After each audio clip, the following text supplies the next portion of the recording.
gilid nung line, hindi siya totally na-stretch na mabuti. Parang yung gradient between midtone to highlight, soft yung movement niya.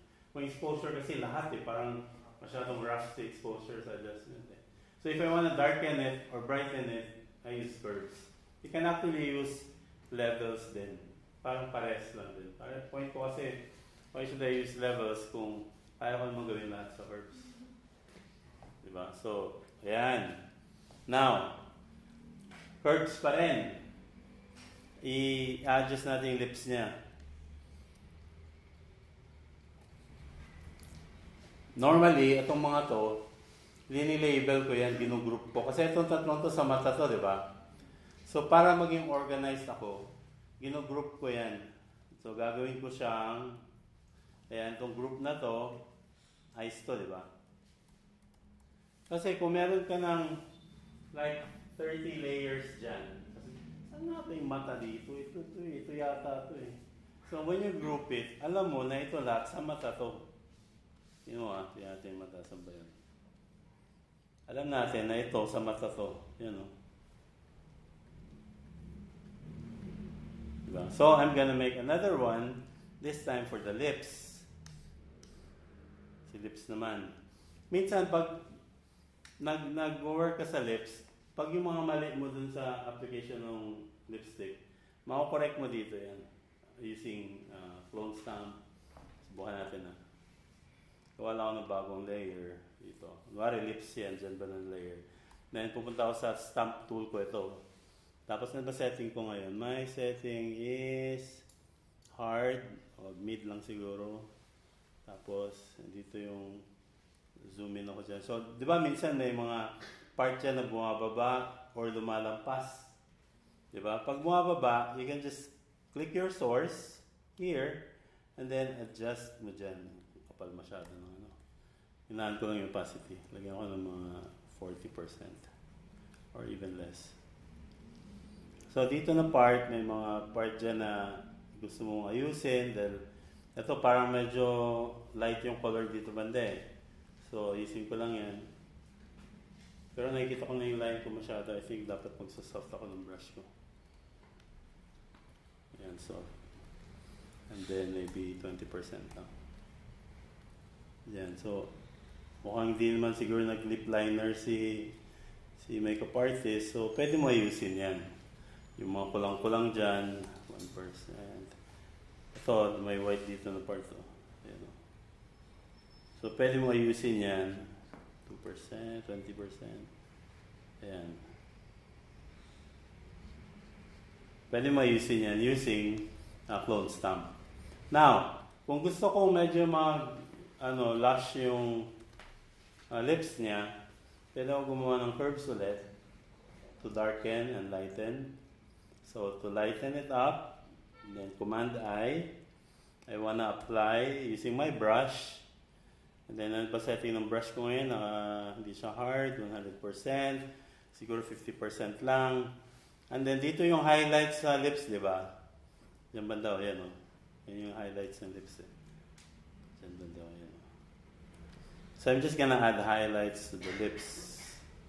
And then, dito din sa taas na to, may highlight dyan banda na side, di ba? There. And then, papunta dito banda. Yan. Highlight. There. Tapos ito, litan ko lang yung brush ko kasi maliit yung lips dyan apart.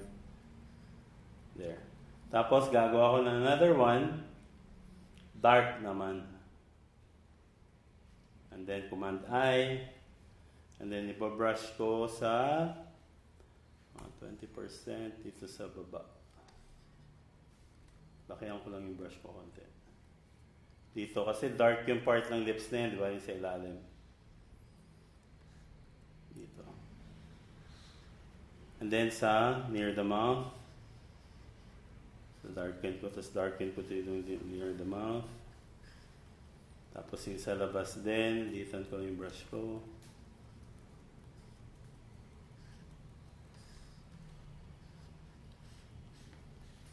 Yan. Now, anong effect nito? gonna turn this on and off. Itong dalawang to. So, i-select ko muna. I-group ko sila. I'm gonna call this lips.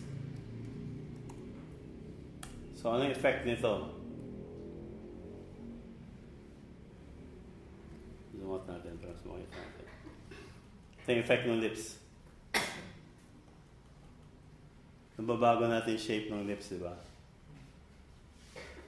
Ayan o. Just by adjusting the brighter part and lighter part ng lips. It's in Photoshop. So, it's good if you know how to do makeup and you're editing in Photoshop. Kasi, alam mo ano yung mga dapat mong i-adjust. Okay? So, last part.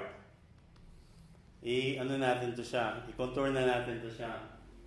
So, magko-contour na tayo. Ganun pa rin. Curves pa rin. Highlight. No? Tapos, Command I. So, saan nilalagay yung highlight? Magbabrush ako dyan. Lalakihan ko yung brush ko. Ito yung brush ko. Lalakihan ko. Siguro ganyan. And then, I'm gonna go maybe 30% something. So, saan nilalagay si highlight? Dito sa ilong, di ba? Pero depende. Masyadong strong na yung highlight yan eh. Ba't mo pa kailangan push? Di ba? So, definitely, di ba dito meron tayong bone dito na part. So, yan ang medyo i-brighten up natin konti. May effect ba yan? Tingnan ko. Ayan, effect. So, lalagyan ko dito banda. May bone tayo dyan. Tapos sa makeup, dito yan, banda, di ba? Brow bone. Diyan. Meron pa nga dito yan, di ba? Tapos dito sa brow bone. Yan. Tapos dito. Tapos sa chin.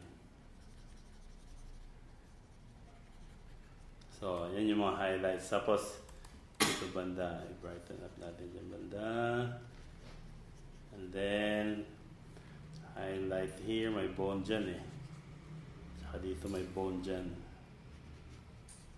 Yan.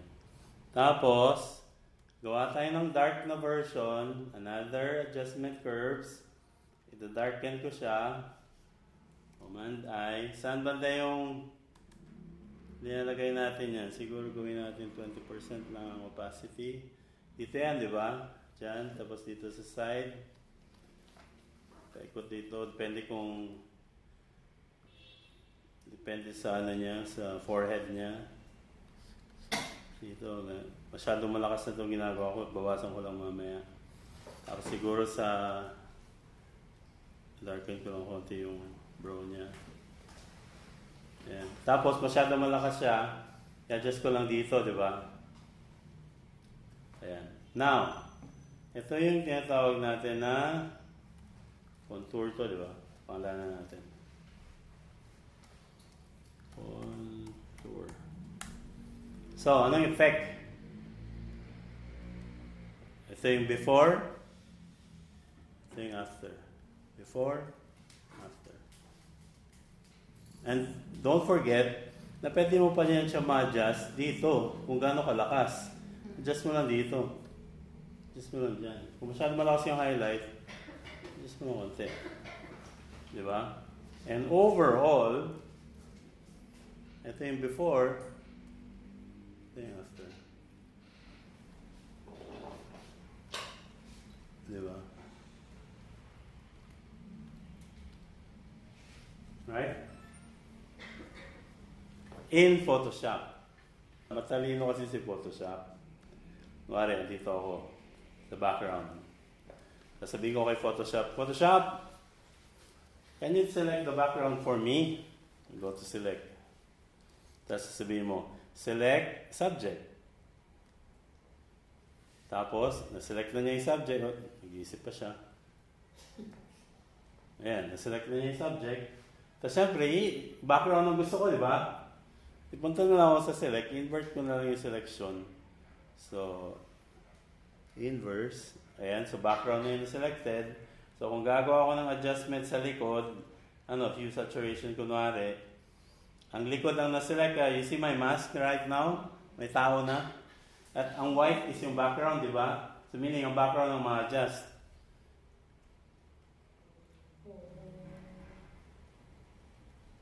Sir, ano pong gagamitin niyo para yung hair na sinasabi niyo kanina? Kung tatanggalin ko yan si hair na yan, balik natin lahat.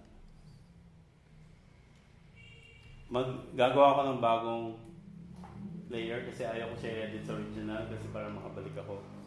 Ang approach ko dyan, pwede ka gumamit ng healing tool. No, subukan natin si healing tool. Healing brush tool, okay. Si healing brush tool, matalino na to. So, sa-select ako dito sa gray na background, and then ibabrush ko sa kanya. Tanggal. Pero, parang weird din. Nakita mo parang may blob dyan na parang hindi ko maintindihan. Kasi, nag-iisip siya eh. How am I gonna remove it? Parang nag-a-apply siya ng automation. Pero hindi mo kailangan ng automation. It's straightforward. I just want it removed. So, you don't use that tool. You use a tool that is straightforward, which is the stamp tool. So, itong stamp tool ko, saan ba si stamp tool? Hindi ko makita.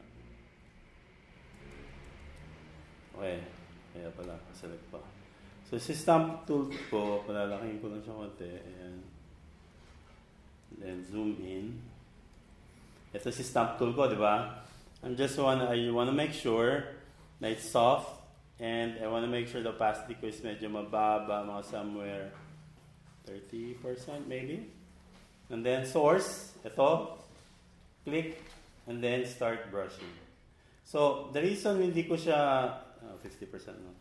The reason hindi ko siya wina 100% kasi mas natural siya tignan na kung may maiwan man akong buhok, parang natural lang siya na may lumabas lang na buhok. Siguro 70%. Ayan. So, mamanualing ko lang yan siya. Ayan. Or, sasabihin ko kay Photoshop, i-select mo yung subject, pero sasama pa rin niya yung buhok, hindi pa rin pwede pala. So, just brush it there. Yeah, again. Hanggang sa lumalapit ka na.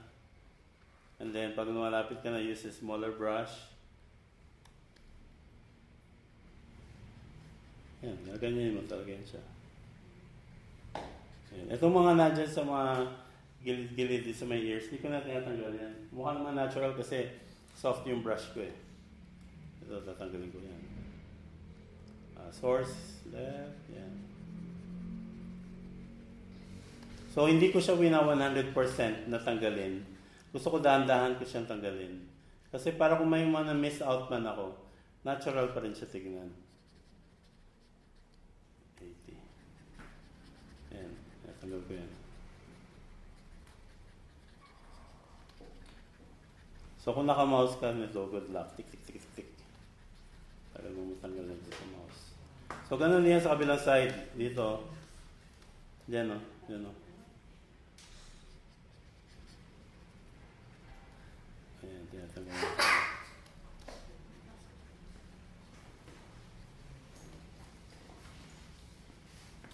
So, ganyan pagtanggal ng buhok. So, kaya mas maganda kung nag-edit kayo ng images nyo. Kasi doon mo malalaman na, kunwari yung buhok, pumapasok sa mukha. Tapos shoot ka lang ng shoot. Ang saya-saya mo pa. Tapos pag nag-edit ka no, ano ba ang buhok pumasok doon sa mukha? So next time mag-shoot ka, hair, paki-adjust yung sa face kasi nag-edit ko yung 2 oras yan. Diba? Anong tama si hair? In-adjust nyo lang na gano'n. Ilan? Gano'n katagal niya ginawa yun? 3 minutes? 5 minutes? The most? Tapos sinut mo, pag-edit mo, wala nang 1 hour na gagawin mo kasi tinanggal na ni hairstylist.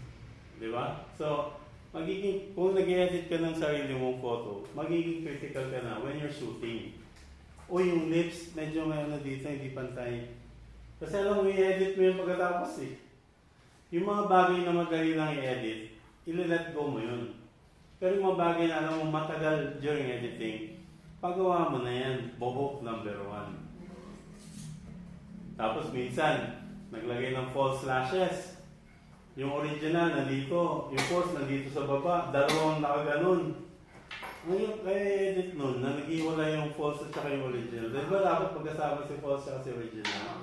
Minsan nag-iwala yun eh. Hindi napapansin. Shoot ka nang nag-shoot. Tuntua ako. Edit mo, oh my God, nag-iwalay pala itong lashes. Di ba? Tagal nun. Kasi magkaiba sila ng ano eh. Forma eh. Matagal i-edit yun. So, all those, you have to work it in the post-processing. Minsan sabi mo, gawin sa post na lang yan. O yun, ibig na sabihin. Pero pag alam mo, marunong ka mag-edit, alam mo matagal gawin yan, talagang ipa-adjust mo yan. Kasi matagal gawin sa post yan. Any questions? None? Hopefully, naka-record yun at pag-stop ko nito, nasabihin niya sa akin na na-record natin. Tapos, i-upload ko yun sa, isi-sync ko muna sa audio. Tapos, mag-sync ko sa audio, pumalakpak no? O, ngayon na lang. Para tungkol ng base. So, pag-sync ko na sa audio, ilalagay ko doon sa classroom natin sa Drive. Together with yun, tsaka yun. Para, pag may nakalimutan kayo dun sa part na diniscuss ko, hanapin nyo lang dun sa okay? If you have no other questions, that's the end of the class. Hindi ba masyado mabigat?